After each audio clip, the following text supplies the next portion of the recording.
Bonjour à toutes et à tous, j'espère que vous allez bien. Comme vous pouvez le voir derrière moi ou comme vous l'avez peut-être lu dans le titre, aujourd'hui on se réattaque à de la mécanique courante, à de l'entretien courant sur une voiture courante. Il s'agit aujourd'hui d'une magnifique ou presque Citroën C2 de 2008 avec à l'intérieur le moteur 1,4 litre diesel. Elle a actuellement 200 000 km et donc on va repartir sur un entretien full. On va tout refaire, filtre à air, filtre à habitacle, filtre à gasoil, vidange et évidemment filtre à huile. La vidéo va s'axer différemment de la vidéo sur la Talisman la dernière fois où j'avais passé beaucoup de temps uniquement sur la vidange. Là, comme j'ai beaucoup de choses à faire, je vais aller un petit peu plus vite. Mais surtout, la chose importante, c'est que je vais vous prouver avec un devis officiel à l'appui qu'en suivant mes vidéos et en prenant un tout petit peu confiance en vous, vous allez être en mesure d'économiser 400 balles. 400 € sur un entretien. Donc la vidéo va s'axer comme suit. On va du coup faire différents points, filtre à air, filtre à gasoil, filtre à habitacle, vidange et filtre à huile. Ensuite, la remise à zéro de votre véhicule parce que vous allez le voir du coup au tableau de bord, j'ai la clé de maintenance et l'entretien est dépassé depuis quasiment 10 000 km, donc il est vraiment temps qu'on le fasse. Et ensuite, l'analyse des deux devis avec du coup ce que je vous conseille de faire pour éviter de vous faire carotte, comme on dit. Allez, on perd pas plus de temps et on y va. Dans cette vidéo, je vais mourir de chaud. Je suis en plein soleil, il fait actuellement 38 degrés, je ruisselle de partout. Donc, il est très probable que je finisse par, voilà, mettre mes lunettes de soleil déjà pour y voir un peu plus ce que moi, personnellement, je fais, même si c'est très impoli. Et donc, si vous avez envie de me soutenir un peu et de me donner de la force par ces températures caniculaires, l'abonnement, c'est chouette, le pouce en l'air, c'est super et le commentaire, c'est parfait. On y va. Ok, encore un petit disclaimer avant de commencer réellement la mécanique de cette vidéo. Je viens d'aller rouler, donc là la voiture est maxi chaude, il fait presque 40 dehors. Donc là le risque de brûlure est élevé, très élevé. Donc vraiment faites attention à où vous mettez les mains sur votre moteur, ça peut être extrêmement chaud, surtout par des températures comme celle-ci. Donc soyez prudents, mettez des gants parce que les brûlures à l'huile, si c'était utilisé au Moyen-Âge, il y avait peut-être une raison. Ok, nous revoilà donc dans le moteur. Donc on va pouvoir virer ce cache. Encore une fois, faites très attention à où est-ce que vous mettez les mains, parce que même le cache là est bouillant. Juste ici, vous allez avoir votre turbo, donc c'est surtout là qu'il ne faut pas mettre les mains. C'est vraiment là. Je pense que vous pouvez le voir ici. Il y a vraiment de la chaleur qui se dégage. Juste ici, on va avoir la tirette et le bouchon de remplissage. Donc ça va concerner l'huile. Notre filtre à air va être juste dessous. Notre filtre à gasoil est très probablement là-dessous. Donc il va falloir faire un petit peu de place et un petit peu de démontage. Et on va commencer par le filtre à air. Donc avec un tournevis Torx T20, on va venir ouvrir les 3 petites vis juste ici et le capot devrait basculer. Hop, on peut enlever le cache. Normalement, ce sont des vis imperdables. Voilà. C'est-à-dire que là, je peux pas l'enlever, à moins de la dévisser de ce support-là. Ça permet notamment de pouvoir le retourner sans qu'elle tombe. C'est pratique. Donc ne les dévissez pas à fond, ça sert à rien. Et voici du coup notre magnifique filtre à air qui a tellement pris chaud qu'il a cassé quand j'ai tiré dessus. Pourquoi pas. Et encore une fois, en termes d'usure, c'est pas si mal. Je m'attendais très honnêtement à bien pire. Hop, mais maintenant on va comparer avec un filtre à air neuf que vous puissiez voir. Voici du coup la différence, filtre à air neuf, filtre à air pas neuf. Tout ce que vous allez voir du coup de gris ou de marron, c'est du coup toutes les particules dont il s'est chargé. Comprenez que ce sont des petites alvéoles fines là où l'air va passer. Et en fait, il va venir filtrer l'air que va aspirer votre moteur en gardant toutes les particules indésirables pour votre moteur. D'où le fait qu'il change de couleur quand il est usé. C'est d'ailleurs à ça qu'on repère un filtre neuf d'un vieux filtre. Le filtre à air, c'est terminé. Ça nous aura pris 10 secondes et ça nous a fait économiser 50 balles. Voici du coup en deuxième notre... Alors, faut pas montrer les marques, c'est pas une sponsor, mais voici du coup en deuxième le filtre à gasoil. Donc, c'est la grosse cocotte que j'ai dans la main juste ici et donc c'est bel et bien cet élément-là. Une fois qu'on a identifié ça, du coup, il va falloir débrancher les 2 diurites qui sont au niveau du dessus. Je vais vous montrer comment il y a une petite technique. Et ensuite, le câble qui passe juste ici, pareil, avec la petite vis. Rien de bien compliqué. Vous venez de changer le filtre à air, donc c'est important de recouvrir le filtre à air pour éviter que du gasoil ne vienne dedans tout bouffer. Et comme vous pouvez le voir, si je mets ça ici, ça passera pas. Le mieux du coup, si vous n'êtes pas sûr à 100% de ce que vous faites, laissez l'ancien filtre à air dans un premier temps, surtout ne l'enlevez pas, parce que si du gasoil descend directement dans l'alimentation d'air, là encore, c'est pas bon du tout.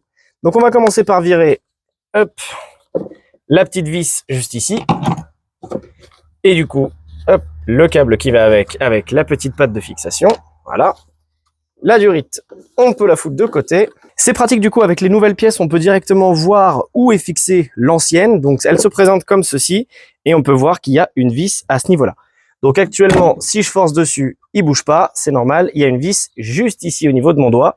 Donc soit si vous n'avez pas assez de place, vous pouvez enlever les caches batterie, soit si vous avez un petit cliquet, à mon avis, ça doit pouvoir passer et on est encore sur du Torx.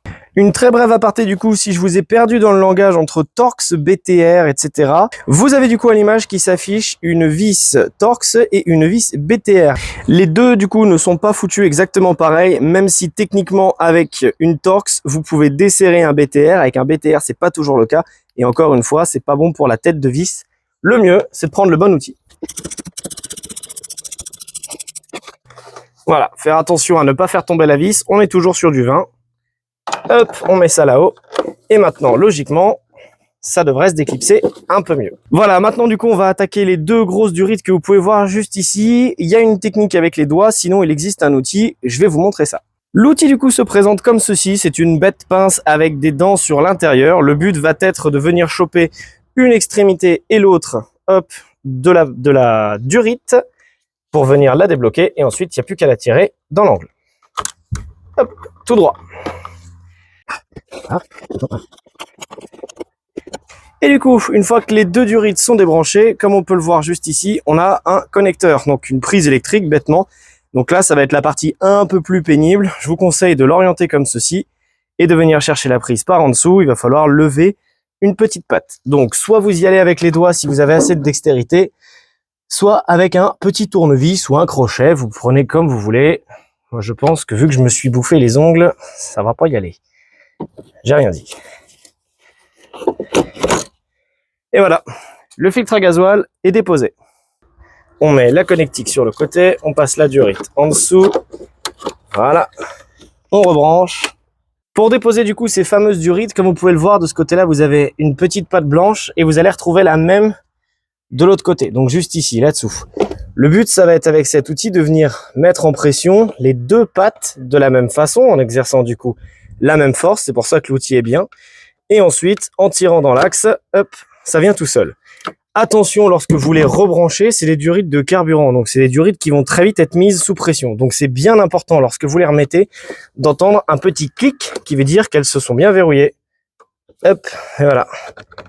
Donc là, c'est bien verrouillé. Et on peut essayer de tirer dessus et de les astiquer dans tous les sens pour être sûr que ça ne bouge pas. Donc, on a changé le filtre à gasoil. La voiture ne va pas partir toute seule parce que du coup, l'essence, ou en tout cas le gasoil qui était du coup dans l'ancien, n'est plus dans le nouveau. Celui-là est vide. Il faut donc le remplir.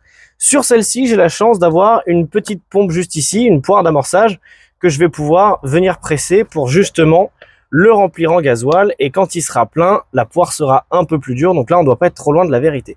Si toutefois, ça n'est pas ça, vous pouvez mettre le contact, enlever le contact, mettre le contact, enlever le contact, ce qui va à chaque fois avoir pour but de lancer la pompe, donc la pompe dans le réservoir, qui va du coup venir gaver le filtre à gasoil. Ça peut être un peu plus long, vous pouvez aussi tenter avec le démarreur, ça peut être plus long encore avec le démarreur, mais ça va finir par y aller.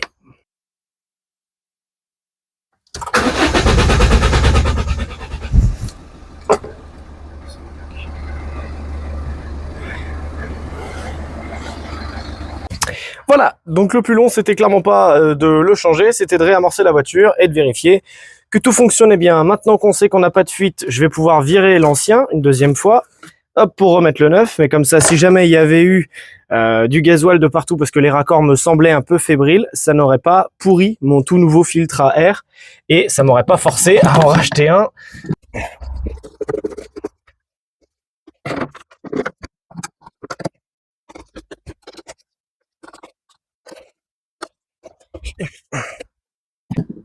Bon, et donc maintenant qu'on a changé les deux filtres, il nous manque encore deux filtres, c'est ça, tout à fait, vous suivez. Le prochain, du coup, ça va être le filtre à huile. Donc, comme pour la Talisman, ce que je vous conseille, c'est d'ouvrir ça et la jauge pour créer un appel d'air et faire en sorte qu'en bas, ça s'écoule plus vite. Et maintenant, on descend sous la voiture. Hop, et voilà, maintenant il n'y a plus qu'à se glisser sous la voiture pour enlever la plaque sous moteur, le cache sous moteur.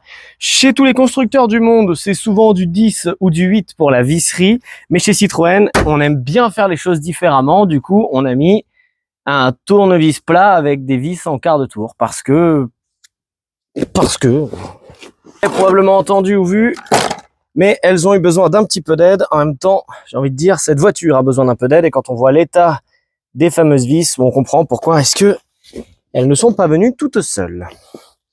Pour accéder du coup au bouchon de vidange, rien de plus simple, c'est un embout de 21, donc avec un gros cliquet ça marche impeccable.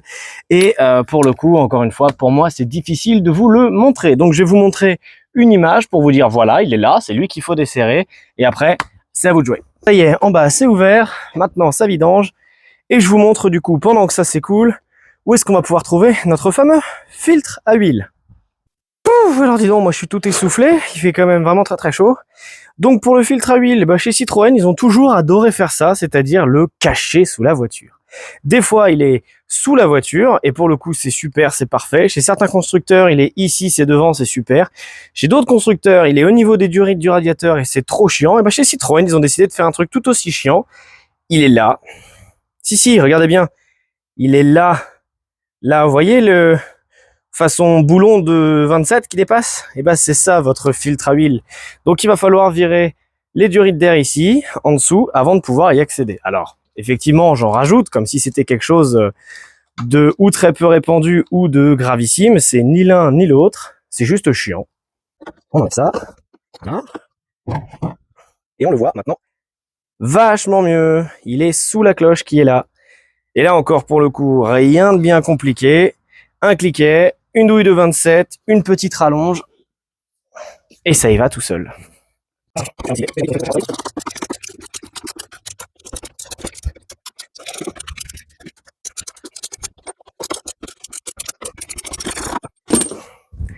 Hop. Mon conseil, du coup, venir plier un torchon comme ceci et le mettre sous la fameuse cloche, histoire encore une fois d'éviter d'avoir de l'huile partout. Et une fois qu'on a fini de le desserrer au cliquet, on peut le desserrer à la main. Et là, je vais aller chercher un autre récipient. Ok, donc ne prêtez pas attention à la merdouille qu'il y a là-dedans. C'est un mètre cylindre de tambour que j'ai changé du coup sur cette voiture, pour lequel je n'ai pas fait de vidéo. Hop, voilà. Et nous avons, petite particularité sur ces filtres, comme vous pouvez le voir, une petite canule juste ici. Elle, si elle est mal placée, vous aurez un défaut moteur systématiquement. Donc le mieux sur les moteurs où vous avez une canule sur le filtre, c'est d'abord de mettre le filtre en place dans le moteur et ensuite de venir mettre la cloche sur le filtre et pas d'emmancher les deux et de venir le mettre en espérant que ça passe, parce que ça passe pas toujours. Voici du coup le strict minimum pour la vidange, donc c'est le filtre avec le joint pour le filtre à huile, donc pour la cloche, et le joint d'en bas du bouchon de vidange qui est trop souvent oublié, alors que lui, il a quand même bien son importance. C'est lui qui assure l'étanchéité finale de votre moteur, donc c'est important, là encore, de tout le temps partir sur du neuf. Enfin, c'est un conseil.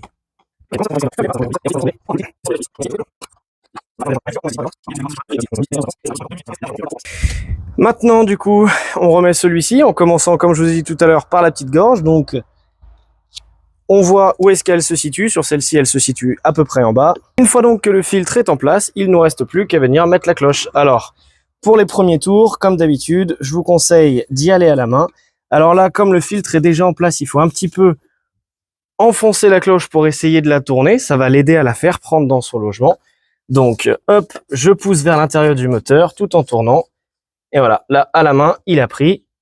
Ça bouge pas, il n'y a aucun jeu, tout est en place. Donc, je peux retirer mon chiffon maintenant que ça ne risque pas de couler avant de l'oublier, parce que en tant que mécano, on voit souvent des chiffons dans les compartiments moteurs à cet endroit-là. Et maintenant, on resserre au cliquet. Voilà, donc ensuite, une fois que on est au contact, donc là, voilà, j'ai juste à serrer. Comment est-ce qu'on serre ce genre de choses? Je vous ai dit que c'était plastique contre plastique. Là, en l'occurrence, donc c'est plastique contre aluminium, contre métal. Donc là encore, si je serre trop le plastique, ça va juste casser. Et là, c'est catastrophe, il va falloir tout changer. Donc, il y a globalement deux solutions, on n'a pas beaucoup plus. Il y a un couple de serrage qui est préconisé par le constructeur et qui est écrit sur la cloche. Pour celle-ci, c'est 25 Nm. Donc, si vous avez la bonne clédine, la bonne rallonge Et la bonne façon de faire, vous pouvez le serrer au couple. Jean-Michel dans les commentaires nous dira, Jean-Michel couple, parfait, voilà, le constructeur il vous dit ça, super. Maintenant dans les faits, et comme 90% des gens, vous serrez un petit peu plus jusqu'à l'emmener au contact. Vous attendez que ça force un petit peu et vous allez surtout pas chercher à le casser. Visuellement aussi, vous allez pouvoir contrôler que en bas, du coup, alors j'essaye de vous le montrer, mais c'est pas très simple, surtout qu'il y a l'ombre. Visuellement, du coup, pour contrôler, il va falloir, alors je vais vous montrer avec le cliquet, ça va être assez grossier. Voilà, vous gardez le point ici en tête. Voilà, venir vérifier que la partie noire et la partie en alu, donc la partie cloche et la partie moteur, soient au contact. Pas besoin que ça soit serré hyper fort, le joint est là pour ça. Voilà, du coup, maintenant qu'on a globalement fini, entre guillemets, le changement, le remplacement des filtres sur la partie haute du moteur, en dessous, ça devrait à peu près avoir fini de couler. Donc, on va déjà pouvoir remettre la dernière durite et après, on finit en dessous. On en est où sous la voiture? Donc, on en est juste ici. Vous voyez du coup que c'est bien ce bouchon-là qu'il faut enlever. Et donc, ça coulotte doucement, ça ruisselle un petit peu. Comme vous pouvez le voir du coup sur le moteur, quand on met pas le chiffon, ça laisse ce genre de traces. Donc ça, c'est les traces du filtre à huile, du vieux filtre à huile lorsqu'il a été enlevé les fois d'avant. Et vous voyez que quand on bosse bien, eh ben, il n'y a pas une trace par terre. Donc on va attendre que ça ait fini de s'égoutter. Ça me permettra d'aller boire un petit coup de flotte. Ensuite, je vais à la pêche avec un aimant dans le, dans le seau parce que le bouchon est tombé là-dedans. Et ensuite, on remonte. Ok, bon, c'est refermé en dessous, j'ai remis la plaque, je vous ai mis à l'ombre parce que le téléphone est en surchauffe actuellement et que je sais pas si au son et à l'image ça va continuer d'être correct encore longtemps. On va passer du coup sur les deux dernières étapes, le remplissage et après le remplacement du filtre habitacle. D'ailleurs, le saviez-vous, le filtre habitacle existe. Voilà, il y a beaucoup de gens qui ne le savent pas ou qui ne connaissent pas son utilité. Donc n'hésitez pas à le mettre en commentaire, je serais curieux de savoir si je vous ai appris quelque chose juste avec l'existence de ce filtre ou pas. Nous sommes ici du coup en présence d'un moteur 1 litre de 4 HDI, donc diesel du constructeur Citroën PSA. Il est préconisé dans ce moteur de mettre de l'huile à viscosité 5W30 ou 5W40. Moi, comme c'est un moteur PSA et qu'il a tendance à pisser dans tous les sens, je vais mettre de la 540, ça sera meilleur pour lui et ça devrait limiter les fuites dans une moindre mesure. Donc on va faire 5,40 aujourd'hui. Et encore une fois, la consommation et plutôt le niveau, la quantité totale d'huile que vous pouvez mettre dans ce moteur, elle est entre 3,5 litres 3,8 litres. Donc voilà, faites attention lorsque vous remplissez, parce que si vous êtes chez vous et que vous remplissez trop, eh ben faut réouvrir en bas pour revidanger. Et c'est chiant. Donc, surtout si la voiture, comme pour moi aujourd'hui, est surélevée et donc n'est pas parfaitement de niveau, je vous conseille de mettre environ 3 litres, en tout cas de mettre une petite quantité que la jauge baigne dans l'huile, mais pas de trop, redescendre la voiture et faire le niveau bien à plat après pour être sûr d'avoir le niveau parfait. Allez, on y va. On est. Alors, je vous montre avec le téléphone, j'ai pas le retour sur l'image, donc je sais pas si ce sera très lisible. J'ai la jauge, donc le maxi est ici, le mini est là, et mon niveau, c'est la partie noire, du coup l'huile noire, donc je suis à peu près ici, donc pile poil à la moitié. Ça me permet, en tout cas, de redescendre ma voiture à niveau. Là, on est sur cric chandelle, donc j'ai même pas besoin de la démarrer pour la descendre, mais si j'étais sur des rampes, par exemple, c'est pour ça que je préfère m'assurer que mon niveau soit un minimum bon avant de démarrer le moteur. On vire tous les accessoires qui nous serviront plus. Et maintenant, on passe au fameux filtre habitacle. Alors, le filtre habitacle, déjà, qu'est-ce que c'est? C'est un filtre qui est trop souvent oublié parce qu'il est très méconnu et que personne n'en parle, mais il est hyper important. Ce coup-ci, c'est pas pour la voiture, c'est pour vous que c'est important. Parce que le filtre à air de votre voiture, lui, va être là pour filtrer l'air qui rentre dans votre moteur. Plus votre filtre à air est propre, plus l'air qu'il va laisser passer à votre moteur sera propre et donc plus votre moteur sera en meilleure santé. C'est schématique, mais on s'y retrouve. Vous, lorsque vous mettez la ventilation, la climatisation surtout, vous allez respirer l'air de l'habitacle, on va dire. Un air qui est en provenance du compartiment moteur aussi, mais qui ne passe pas par le filtre à air, qui passe par un autre filtre qu'on appelle le filtre habitacle. Ce filtre-là, c'est préconisé de le changer tous les 2 ans, je crois. C'est un filtre qui vaut vraiment pas grand-chose. On est sur moins de 20 €. Et pour le coup, c'est un filtre, comme tous les autres, qui va se gaver de toute la merde qu'il y a autour de vous. Alors lorsque vous êtes en région parisienne ou dans les grandes villes, il va se charger de toute la pollution, de toutes les particules, de toute la merde environnante, on va dire, et à ce moment-là, il est plutôt conseillé de le changer tous les ans. Le filtre à air aussi, ça peut lui faire du bien. Le truc, c'est que ce filtre-là, une fois qu'il est chargé de tout plein de saloperies, eh ben c'est vous qui allez respirer toutes ces saloperies directement et indirectement dans votre voiture. C'est-à-dire que lorsque vous allez mettre la clim, vous allez respirer l'air qui vient directement de ce filtre. Donc si ce filtre a pris l'humidité et commence à moisir, et ça arrive, vous allez littéralement respirer de l'air moisi. Donc c'est un filtre qui est pas connu et pourtant là c'est votre santé et pas celle de la voiture qui est en jeu. Alors je grossis le trait, vous n'allez pas mourir demain, mais on est quand même sur un truc sympa. C'est sympa quand l'air dans la voiture est quand même respirable, c'est mieux. Sur la C2 et beaucoup de Citroën de l'époque, il va se situer sous la baie de pare-brise. Sur la C2 c'est facile, on a vraiment juste un cache à enlever et là c'est le petit nid des araignées. Donc si vous avez peur, faites-vous aider. Voilà, moi j'ai personne pour m'aider, je déteste ça, j'ai pas le choix. Ok, donc on reprend par rapport à ce fameux filtre habitacle. Alors après m'être renseigné, il apparaît que pour des raisons de coût et surtout parce que la santé des gens début 2000, on en avait strictement rien à foutre, Citroën n'a pas mis le filtre habitacle accessible à tout le monde. C'était une option. Donc vous pouvez très bien avoir une plaque comme ça avec une grille qui est là pour éviter qu'il y ait trop de merde qui vous arrive directement dans la tronche. Mais du coup, dessous, il n'y a pas de filtre habitacle et il n'y a pas la possibilité d'en mettre un. Si vous regardez du coup un peu plus près ou si la foca arrive à se faire, vous verrez que sous la grille, il y a du blanc parce que j'ai effectivement bourré le nouveau filtre habitacle pour qu'il soit à peu près en place. Ça, du coup, c'est dans le cas où vous avez une grille et du coup, le filtre habitacle n'était pas prévu pour votre voiture. Sinon, vous avez simplement un petit cache à déclipser, vous tirez la cartouche, vous remettez la nouvelle et c'est fini. Voilà, donc on n'a plus qu'à remettre ça en place. Écoutez, je pense que maintenant, on va rentrer sur la partie qui va pouvoir peut-être le plus vous intéresser. Ça va être comment enlever le fameux voyant du tableau de bord et comment économiser 400 €. Ok, on se retrouve à l'intérieur du coup, donc je mets le contact, on voit que tout s'allume, je sais pas si vous le voyez à l'écran, mais du coup juste en bas, ça clignotait, donc avant de m'indiquer oil, ok, je recommence. Donc là vous voyez 201 298 km avec la petite clé à gauche, et si je mets, voilà, ça fait 8100 km que la révision aurait dû être faite. Vous avez du coup, alors j'essaie de faire tenir le trépied en même temps avec la cuisse parce que je vais avoir besoin de mes deux mains. Il va y avoir une main sur la clé et une main sur le petit bouton, sur l'odomètre qui est juste ici, qui vous permet du coup de réinitialiser votre donnée kilométrique.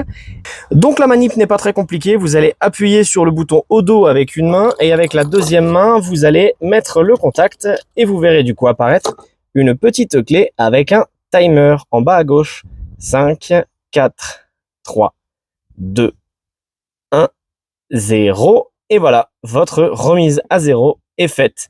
Maintenant, du coup, si je coupe et que, bon, déjà, une fois que j'ai coupé, on voit qu'ici, il n'y a plus la petite clé comme il pouvait y avoir avant. Et si j'en mets, voilà, j'ai 30 000 km d'autonomie avant de refaire l'entretien. Voilà, donc ça, c'est fait. Ok, donc on se retrouve dans la partie finale de cette vidéo, la partie devis. On va parler argent parce que oui, la mécanique ça coûte cher, les garagistes ça coûte cher et donc qu'est-ce que vous gagnez à regarder ce genre de vidéo et à faire ça chez vous? J'ai ici du coup les deux devis, donc le devis de pièces que j'ai acheté, je vous mettrai les photos, et le devis que j'ai fait chez le constructeur, donc chez Citroën. Pour les pièces, j'en ai eu précisément pour 113,93 €. Je n'ai pas fait attention aux promotions, j'ai pas chiné les pièces chez quelqu'un qui serait le moins cher du marché par exemple. Je suis juste allé au plus proche de chez moi et j'ai trouvé du coup toutes les pièces que j'ai remplacées dans cette vidéo pour 113,93 €.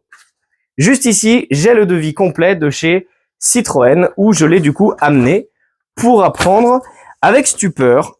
Pour la vidange du coup chez le constructeur, j'ai le devis qui est juste ici et donc je vais vous le mettre pareil en lien. Comme vous pouvez voir, la vidange simple, donc c'est-à-dire vidange filtre à huile, remplissage de l'huile, on est à 267,15 €. 267,15 €. Je rappelle que toutes les pièces m'ont coûté 113 €. Donc je peux littéralement faire 2 entretiens sur le prix d'une seule vidange du garage. Ça, c'est pas mal du tout. Ensuite, du coup, il m'avait compté le remplacement du liquide de frein. Alors, c'est quelque chose que je n'ai pas fait dans cette vidéo, mais que j'ai fait hier, pour être tout à fait honnête avec vous, parce que j'ai remplacé ceci. Donc, c'est les garnitures de frein arrière, donc de tambour, parce qu'il y avait un bruit bizarre. Et effectivement, quand on voit la gueule que ça en avait bien besoin. Tout est mort, donc tout a été remplacé. Donc, la purge qui ici m'aurait coûté 87 €, je l'ai fait à la maison pour le prix de 2 bouteilles de liquide de frein. Donc, si on prend leur tarif à eux, on est à 30 €. Et un appareil que j'ai acheté spécialement pour l'occasion, je vous montre. Un appareil comme ceci, trouvable entre autres évidemment sur Amazon. Celui-ci, je crois qu'il m'a coûté 40 €. Je vous mettrai le lien pareil dans la description de la vidéo.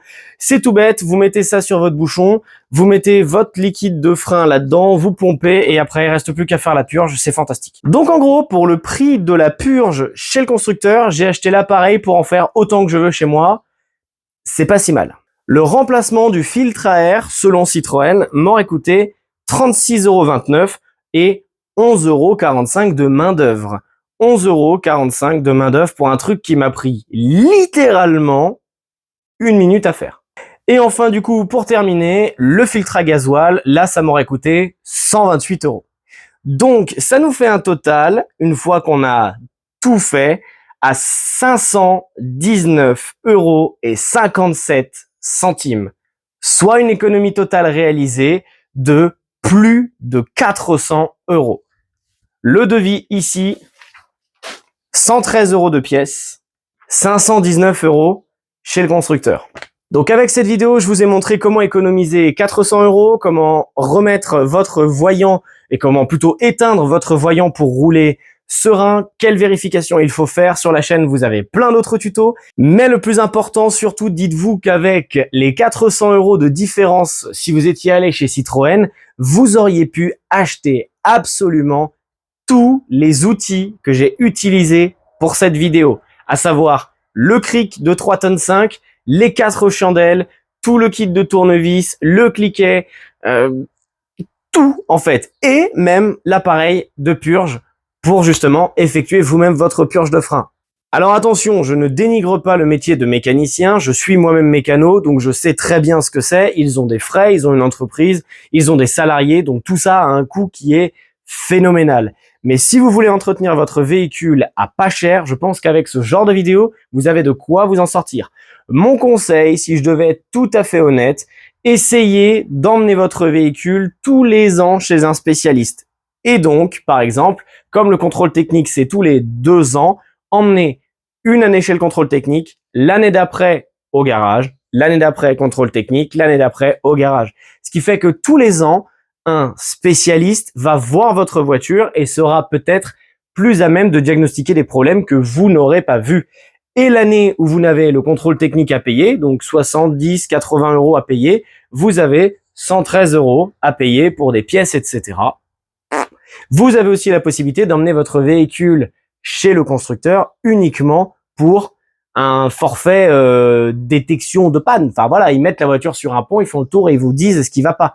L'usure des pneus, c'est important, les disques et les plaquettes, les jeux que vous pouvez avoir dans les roues, c'est des trucs que vous n'allez pas regarder. Et c'est des choses que les mécanos, eux, vont voir. La conclusion du coup de cette vidéo, je ne dénigre absolument pas le travail des professionnels et le tarif forcément qu'il va avec.